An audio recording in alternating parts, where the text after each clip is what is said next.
Oh god, wrong zombie game. Get that out of my face.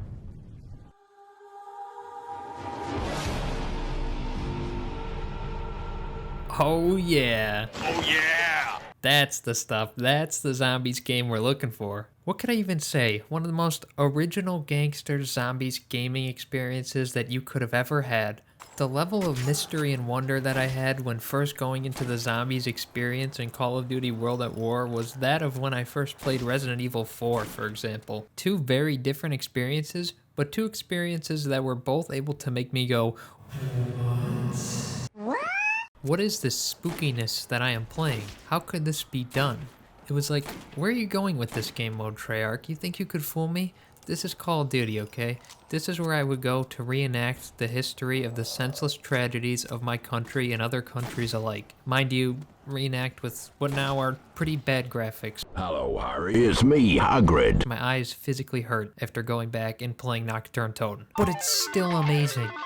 This was very new for Call of Duty. There are no recorded cases of zombies in history, okay? Except for, I guess, people that do bath salts and try to eat each other. But still, zombies are not real, so this was a step in an interesting direction for the beloved franchise. And after my first time playing it, they fucking nailed it. The game mode started as something that was a little hush-hush, sneaky-beaky from Treyarch. Sneaky beaky like. You actually had to complete the entire campaign in order to unlock this secret game mode that would eventually go on to become a behemoth, a massive pop culture hit. Treyarch initially probably had thought they were very clever. We'll make this game mode a fun little Easter egg and a treat after the end credits of the game. And then they realized that people actually had to complete the campaign, and a large portion of the Call of Duty player base never even loads it up a single time, and they're like, fuck it, we'll just put it right at the main menu and make it available for everyone. Ultimately a good idea. In its earliest days, Zombies was beyond simplistic. You're cramped into like 3 rooms with boarded up barricades and have to fight off endless waves of the undead. Sounds like a nightmare and horrifying, but it's fun when you're like 9 years old and you realize it's only a video game. Zombies just rip these measly barricades down and you have to build them back up, and then they rip them down over and over, and it's like, this isn't really working, is it? No way. Not this time. So then you adapt your playstyle and realize that what you have to do is start to run endlessly in circles. This, what you're seeing here, is the core Zombies gameplay that had originated in 2008. Yeah. Okay, we get it. We get it. Jesus Christ. When looking at it, you're like, why is this fun? Yeah, I don't really know, but it just is. Trust me, you know what I'm talking about if you've played this before. There also were not very many game mechanics in the beginning besides these elusive barricades that I had mentioned prior, as well as the almighty mystery box. Tell me when you first pulled the ray gun you were not in utter amazement.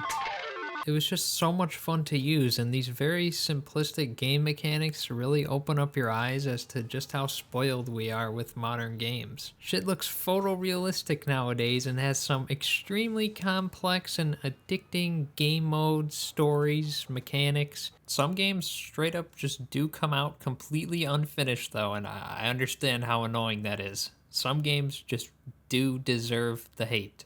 I mean, I like to make fun of these too. I've literally done it on this channel like multiple times, so I'm kind of a hypocrite and an idiot, but still, people will lose their minds no matter how good we have it. Oh, The Last of Us Part 2 had some glaring story issues. It's a bad game. Terrible. I can't believe what they did to the franchise. Actually, these game developers spent like 7 years of their lives painstakingly putting this game together for your enjoyment, and created an experience that absolutely blew my off, even if I think the first one is better. People used to play this. Respect the fact that you even get to play A Last of Us Part 2. Oh, that's another zombie game though. That's not even what this video is about. Actually, they're technically not even zombies in that game. Boy, did I go off the rails here. Yeah, Zombies was pretty simple when it first started, that's what I was saying. After first impressions of Zombies in World at War, I was left wondering what more they could do with it. I wanted to see what Treyarch had up their sleeve, and Man, they literally had everything up their sleeve. Since the launch of Nocturne Untold, there have been about 800 maps with convoluted stories and mysterious settings of their own. Even the other game developers in the Call of Duty cycle started to take their own spin on the Zombies formula. Back to formula. Some were worse than others. Infinite Warfare Zombies, for example, I couldn't even tell you if it was good or not. I think I played it for about 20 minutes total. Feel free to tell me if it was good or let me know what your favorite maps are. Honestly, for the most part, I just had no desire to play some of these spin-offs to what Treyarch had already established as the best in the business. Treyarch proceeded to take us through jungle settings, Alcatraz, outer space, the Pentagon, snowy castles, a school bus. They had everything, man. They had Danny Trejo killing zombies. They had JFK killing zombies. They had Ray Liotta killing zombies. As far back as I can remember, I always wanted to be a gangster.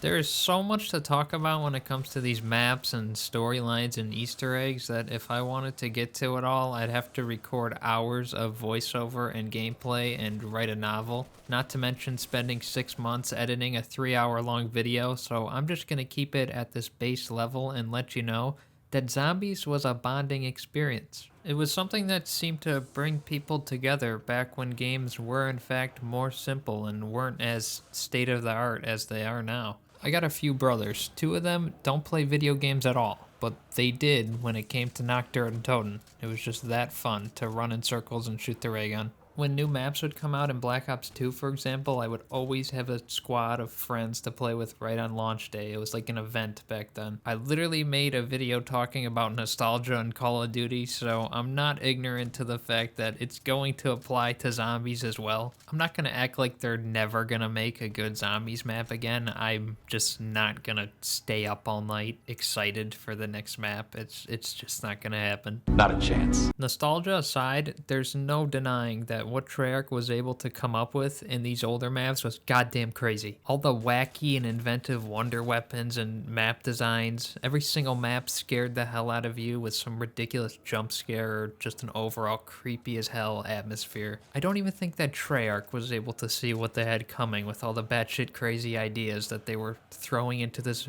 bowl of zombies killing gumbo. The story becomes so dramatic and ridiculous that you were either going to love it or hate it depending on how casual of a zombies player you were. Like, why the hell do I care about small children playing with zombie toys? Why are there giant robots striding across this landscape? Why did this stupid ass monkey steal my power-ups? There's so many questions, but it still brought players together. No matter how hard you tried, you were never going to solve the main Easter egg of the map by yourselves without a guide. You were never going to do it first try without everyone going down and screaming at each other and deleting each other off their friends list. I'm convinced that these damn zombies YouTubers that solved this shit the first 8 minutes of a map being out had to have been given some insider trading information or something. There's just no way. How did you know how to shoot that 1 pixel outside of the map to trigger this absolute brass bonanza circus loving ape fest of an Easter egg? It just doesn't even make any sense.